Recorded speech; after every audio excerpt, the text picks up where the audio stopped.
Hello बच्चों, good morning. देखिए,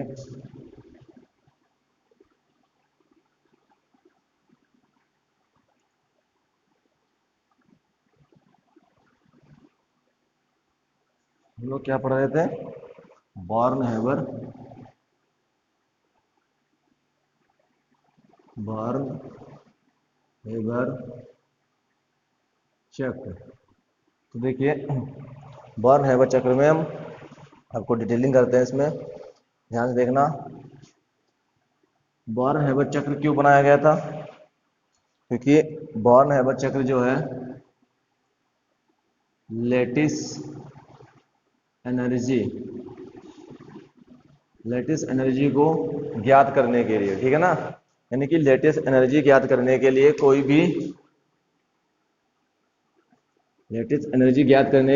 भी डायरेक्ट मेथड नहीं है। इसके लिए इनडायरेक्ट मेथड है। इनडायरेक्ट मेथड है, डायरेक्ट कोई मेथड नहीं है, इनडायरेक्ट मेथड है। वो भी कौन सा? बॉर्न हैबर चक्र। तो बॉर्न हैबर चक्र के द्वारा जो है लेटिस एनर्जी को ज्ञात किया जाता है। इसीलिए बॉर्न हैबर चक्र हमें पढ़ना है, ठीक है ना।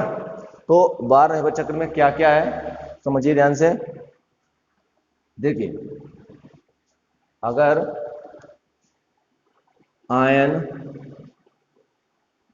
मिलकर एक मोल, ठीक है ना, एक मोल उत्पाद बनाएंगे तो उसमें जो एनर्जी निकलेगी, ठीक है ना, वो आपकी कहलाती है यहां पर लेटिस एनर्जी, जालक ऊर्जा। जालक ऊर्जा। और NaCl को जो है हम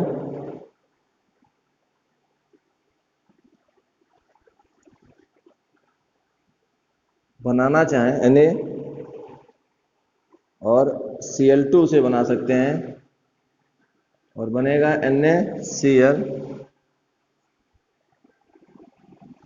तो यहां पर देखिए, ये Na जिस रूप में प्राप्त होता है, क्लोरीन जिस रूप में प्राप्त होती है, उसी रूप में लिया गया और NaCl बनाया गया।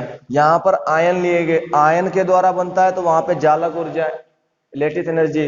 और जहां पर वो जिस रूप में पाए जाते हैं, जैसे कि सोडियम Na के रूप में पाया जाता है, ठोस के रूप में पाया जाता है, जैसा था वैसा ही लिया जाता है, तो वहां पे जो है डेल्टा HF, ठीक है ना, हीट ऑफ फॉर्मेशन, संभवन की ऊष्मा, संभवन ऊष्मा जिसको हम बोलते हैं, तो यहाँ पे संभवन ऊष्मा होती है, ठीक है ना। ओके, तो डेल्टा HF जो है वो क्या है हमारा? वो है संभवन ऊष्मा। और Le क्या है? जालक ऊर्जा है। और जो आयन आपस में मिलते हैं और जो उत्पाद बनाते हैं उसका एक मोल बनना चाहिए।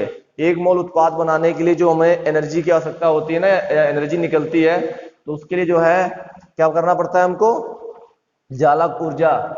जैसे कि भाई देखिए, ये क्या है? अनस्टेबल है, ये स्टेबल है। तो स्टेबल ये कब होगा? जब ये अपने अंदर की एनर्जी निकाल देगा। तो एनर्जी निकाल रहा है, यानी कि यहाँ पे एनर्जी उत्सर्जित होगी, तो लेटिस एनर्जी। यहाँ देखिए Na और Cl ये अस्थायी होंगे तभी तो ये बना रहे होंगे, तो यहाँ पर भी ये क्या होगा? निकलेगी, ठीक है ना, उत्सर्जित होगी। तो बॉर्न हैबर चक्र में हम आपको एग्जांपल लेके NaCl का चलते हैं। देखो ध्यान समझना, समझो मेरी बात। NaCl2 NaCl, ठीक है, क्लियर। और जो इसमें एनर्जी निकलेगी डेल्टा HF, ठीक है। तो चाहे ऐसे लिख देना, कोई दिक्कत नहीं, डेल्टा HF। तो अब यहां पे जो है Na NaCl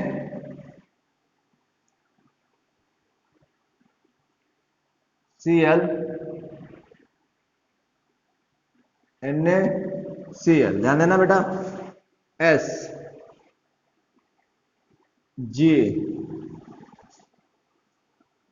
S, ठीक है। सोडियम सोडियम को हमें गैसीय अवस्था में लेके जाना है। ठोस को गैस में बदलने के लिए किसका उपयोग करते हैं? ऊर्ध्वपातन, सब्लिमेशन। यहां पर डेल्टा सब्लिमेशन एनर्जी का उपयोग करना पड़ेगा। और एनर्जी का उपयोग करना पड़ेगा मतलब क्या है? हमें देनी पड़ेगी प्लस में। पॉइंट समझना बेटा, ठोस को गैस में बदलना है तो एनर्जी हमें देनी है प्लस। फिर आगे देखो, Na को Na प्लस में ले जाना है, मतलब आयन में कन्वर्ट करना है। आयन में कन्वर्ट करने के लिए आयनाइजेशन एनर्जी या एंथैल्पी, क्लियर है ना? ओके, आयनाइजेशन एंथैल्पी देनी पड़ेगी इलेक्ट्रॉन निकालने के लिए, देनी पड़ेगी इलेक्ट्रॉन निकालने के लिए। आयनन एंथैल्पी या आयनन ऊर्जा या आयनन विभव, मैंने बताया था, एक इलेक्ट्रॉन निकालने के लिए, किसी विलगत गैसीय परमाणु में से एक इलेक्ट्रॉन निकालने के लिए जितनी ऊर्जा की आवश्यकता होती है तो एनर्जी में देनी पड़ती है, ठीक है ना? तो यहां पर ठोस को गैस में बदलना है, तब आपको सब्लिमेशन एनर्जी यानी कि ऊर्ध्वपातन ऊर्जा या ऊष्मा की आवश्यकता होगी। गैस में से एक इलेक्ट्रॉन निकालना है तो आयनाइजेशन एनर्जी की आवश्यकता होगी। अब यहां देखिए, यहाँ पे Cl2 है, हमें Cl चाहिए एक, तो बॉन्ड को तोड़ना पड़ेगा। बॉन्ड को तोड़ने के लिए डिसोसिएशन एनर्जी, और कितना? आधी लगेगी इसकी, तो क्या बन जाएगा? Cl, ठीक है ना? और Cl में मुझे इलेक्ट्रॉन डालना है, डालना मतलब electron affinity, electron affinity, electron affinity, electron बंधुता, एक इलेक्ट्रॉन डालने पर। अब ध्यान सुनना मेरी बात, यहां पर बंध तोड़ना है तो एनर्जी मुझे देनी पड़ेगी, तो ये प्लस में रहेगी। और यहां पे इलेक्ट्रॉन डालना है, निकालना नहीं, डालना है। डालने के लिए, डालने पर एनर्जी रिलीज होती, उत्सर्जित होती है, वहां से निकलेगी, यानी कि माइनस में रहेगी। क्लियर? क्लियर है ना मेरा पॉइंट? अगर कोई दिक्कत हो तो बता दीजिए अभी हमको। हो गया? हो गया? अब ये दोनों कंबाइंड होके NaCl बना लेंगे, 1 मोल NaCl बनाएंगे, ठीक है?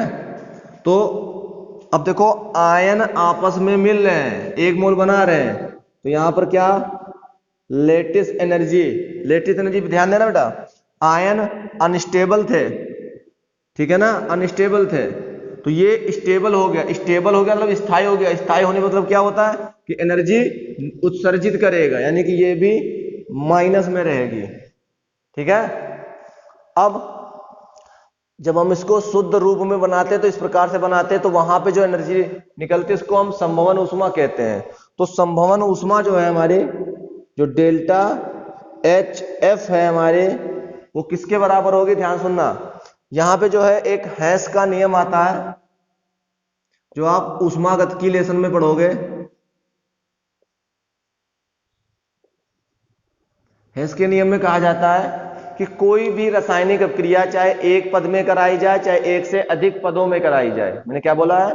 हेस के नियम में हेस के नियम में है, या हेस का नियम ये है कि, या हेस ने बताया हमें ये कि कहते हैं कि एक रासायनिक अभिक्रिया चाहे वो एक पद में कराई जाए, चाहे एक से अधिक पदों में कराई जाए, उसमें उत्सर्जित होने वाली या अवशोषित होने वाली जो ऊष्मा है, जो एनर्जी है हमारी, उसका मान सदैव नियत रहता है या बराबर रहता है। जैसे कि यहां पर हमने इसको जब शुद्ध रूप में किया तो डेल्टा HF मिला, तो यहां पर जो हम इसको अलग अलग पार्ट में कर रहे हैं इस रिएक्शन को, तो यहाँ पे और यहाँ पे जितनी भी ये एनर्जी यहाँ पे अलग अलग रिएक्शन कराने पे जो हमको एनर्जी मिल रही है, वो सभी एनर्जी इस डेल्टा HF के बराबर होगी।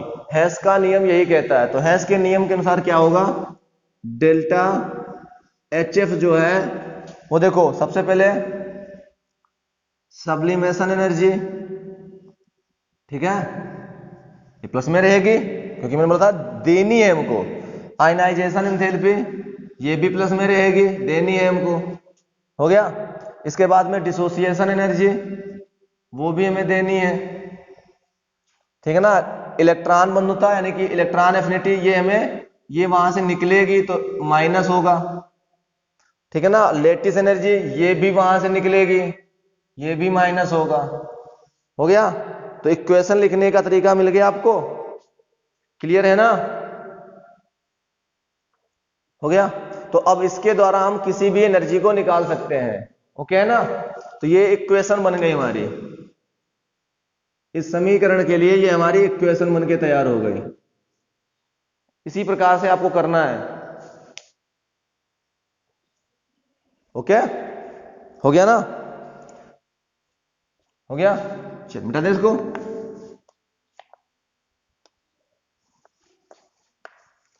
अगला देखो, अगला एग्जांपल लेते हैं।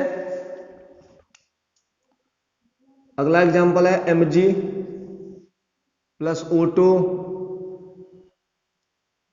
इक्वल टू MgO SgS, ठीक है ना। ध्यान देना इस पे, यहां पे क्या है हमारा पॉइंट, देखिए यहां पे जो एनर्जी होगी वो क्या होगी, डेल्टा HF होगी, ठीक है ना। जिस रूम में मैग्नीशियम था उसी रूम में लिए उपयोग किया जा रहा है। तो देखिए Mg को सबसे पहले गैसीय अवस्था में लेके जाना है, तो उसके लिए सब्लिमेशन एनर्जी, इसमें से एक इलेक्ट्रॉन निकालना है, एक इलेक्ट्रॉन निकालना है, मतलब आयनाइजेशन एंथैल्पी, ठीक है। देखो Mg पर आप जानते हैं 2+ होते हैं, Mg से एक और इलेक्ट्रॉन निकालना है, एक और इलेक्ट्रॉन निकालना है, मतलब आयनाइजेशन एंथैल्पी दूसरी देनी पड़ेगी हमको, ठीक है ना। अब ये सब एनर्जी हमको देनी पड़ती है तो प्लस में देनी पड़ती है, ठीक है ना।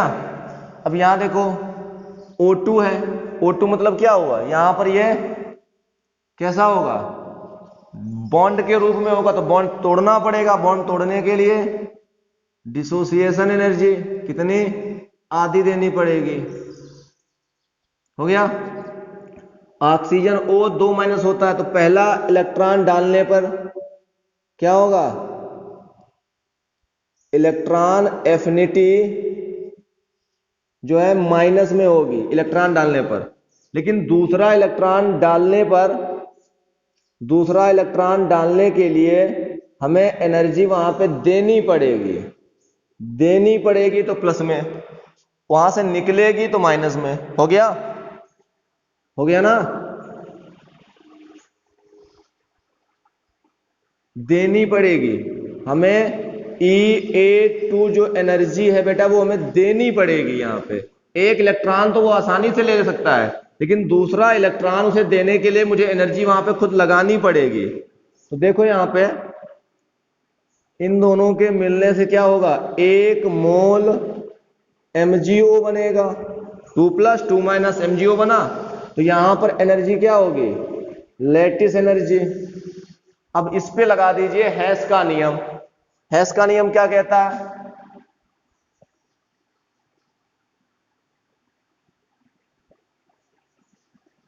क्या कहता है, कोई भी अपक्रिया चाहे एक पद में कराई जाए चाहे एक से अधिक पदों में कराई जाए, उसमें उत्सर्जित या अवशोषित होने वाली ऊर्जाओं का मान नियत रहता है या स्थिर रहता है, ठीक है ना, या समान होता है, बराबर होता है। तो डेल्टा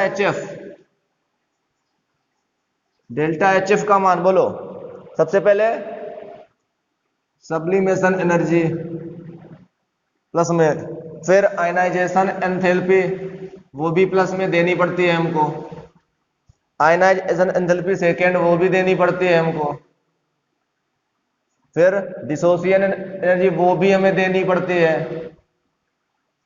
उसके बाद में इलेक्ट्रॉन बंधुता ये हमें वहां से मिलती है, एनर्जी उत्सर्जित होती है, लेकिन सेकेंड वाली हमें देनी पड़ती है। क्लियर? और लेटिस एनर्जी ये भी निकलती है वहां से, तो उत्सर्जित होती है।